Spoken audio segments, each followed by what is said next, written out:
Mesdames et messieurs, bonsoir. Vous avez choisi Go Dakar TV pour vous divertir et Go News pour vous informer. Et vous avez bien raison en début de Go News avec le discours à la nation du président de la République, Bassirou Diomaye Faye, qui a salué les femmes du Sénégal pour leur rôle crucial dans la société, ainsi que les compatriotes de la diaspora pour leur engagement et leur détermination. Il a rendu par ailleurs hommage aux forces de défense et de sécurité pour leur discipline et leur professionnalisme. Parmi les annonces importantes, le président Faye a souligné la priorité de la paix en Casamance et a présenté le plan Diomaye pour la Casamance, appelé PDC, pour soutenir le retour des populations déplacées et le processus de paix.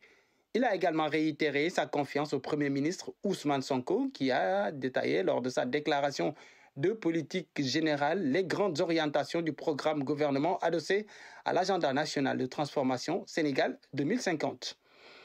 Le chef de l'État a annoncé au cours de son allocution le lancement de la plateforme Liggéeyal sa réew au premier trimestre de 2025, permettant à chaque Sénégalais de déposer sa candidature au poste public en compétition ou de proposer des projets et opportunités d'investissement.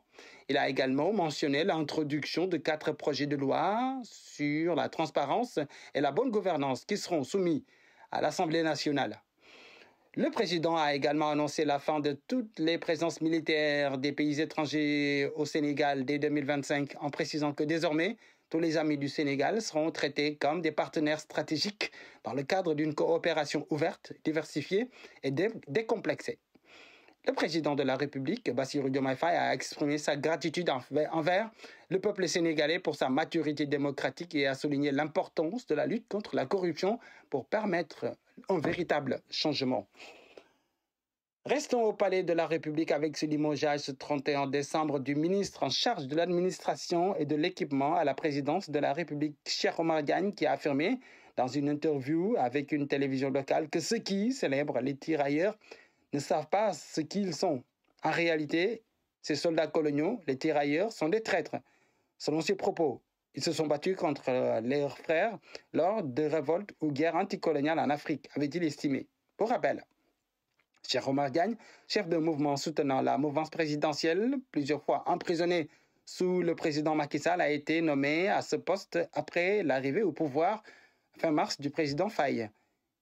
Il y a quelques mois, régulièrement, M. Diagne a fait des déclarations polémiques sur les chefs religieux et les confréries musulmanes, très influents au Sénégal. De nombreux chefs religieux, des fidèles et des opposants ont réclamé depuis lors son départ de son poste au sein de la présidence. Affaire Barthélémy Diaz suite et apparemment pas fin. En effet, l'IDIL refuse de se plier aux récentes décisions qui l'ont destitué de ses fonctions. Selon Maître Amadou Sall, membre du pool d'avocats représentant l'ancien maire de Dakar, 2 recours seront déposés devant la Cour suprême. Le premier pour contester la décision du préfet le considérant démissionnaire en tant qu'édile de la capitale et le second pour obtenir l'annulation de sa radiation de l'Assemblée nationale. La première requête est prête et signée, a révélé l'avocat, précisant que celle-ci serait déposée entre le 31 décembre et ce jeudi 2 janvier. Concernant la radiation de Barthélémy Diaz de la liste des députés, Maître Sall assure qu'une procédure similaire sera engagée. Il est à noter qu'avant de porter son affaire devant la cour d'appel, Barthélémy Diaz avait saisi le Conseil constitutionnel qui s'était déclaré incompétent pour traiter sa radiation de l'Assemblée nationale. Intéressons-nous à présent à cette affaire sordide qui défraie la chronique en ce moment. Il s'agit évidemment de la mort suspecte de la fille d'Essou, âgée de 12 ans, retrouvée sans vie dans une salle de bain à Malika. Le principal suspect de cette sombre affaire, a été alpagué par les hommes du lieutenant Amadou Niane, chef du service intérimaire du commissariat de la localité. Selon des sources de Sénéweb, El Hadj Modou Fall a été arrêté à Tivaouane Peulh à la suite d'intenses investigations. Interrogé sommairement au commissariat de Malika, il est passé aux aveux. Les premiers éléments de l'enquête privilégient la thèse de la tentative de viol qui aurait viré au drame.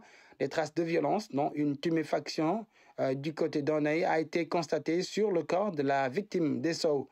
Le chef de la police de Malika a sollicité le concours de la police technique et scientifique qui a pris des prélèvements sur les lieux du crime. Revenons pour terminer Go News sur la célébration du Nouvel An.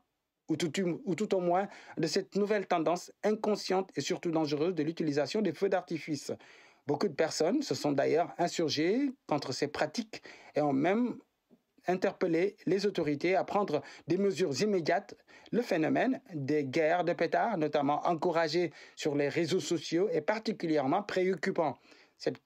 Certains comptes incitent les jeunes à organiser des affrontements entre quartiers, tandis que d'autres appellent à des actes hostiles, comme tirer des pétards sur les couples marchant dans la rue.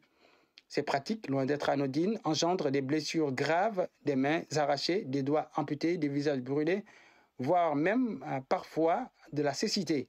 Les victimes ne sont pas seulement ceux qui manipulent ces explosifs, mais aussi des passants innocents, souvent des enfants. Voilà, c'était tout pour Go News. Passez de bons moments avec Go Dakar TV. L'information revient demain avec le même plaisir.